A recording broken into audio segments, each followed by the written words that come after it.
Yeah, well, thanks for having me on. And first off, I just want to say that the Senate's been doing incredible work. You know, Senator Tim Scott, Senator Lummis, the Banking and Ag committees to get this bill together along with the industry.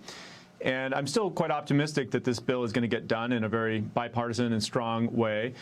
However, the draft text we did see on Monday night this week, with just 24 hours to review it, we started to look through and noticed there was a few items in there that caused us concern. You did a good job of summarizing those, and so I was worried that going into a committee markup without a path to fix those first would have been dangerous. It would have been more difficult to change those things later with the full Senate floor, and so I did come out and say that I thought there were those issues while deferring to the Senate on the exact procedure going forward from here.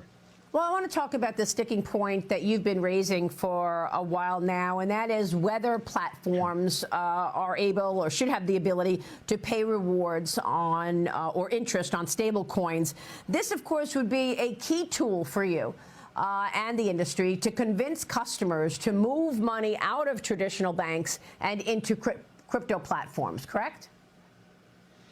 Yeah, so this stablecoin reward issue is very important, and I think President Trump has showed incredible leadership here, creating a strong crypto agenda. We just got the Genius Act passed into law, which actually did enable stablecoin rewards to happen.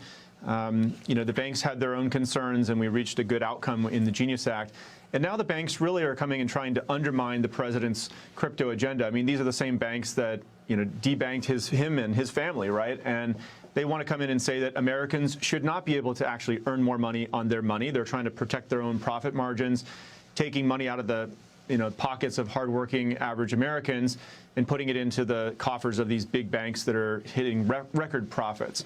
And so our view is that there should be a level playing field where banks and crypto companies can lean into stablecoin legislation as an opportunity, and that includes paying rewards to Americans so that they can earn more money on their money. But the regulations and the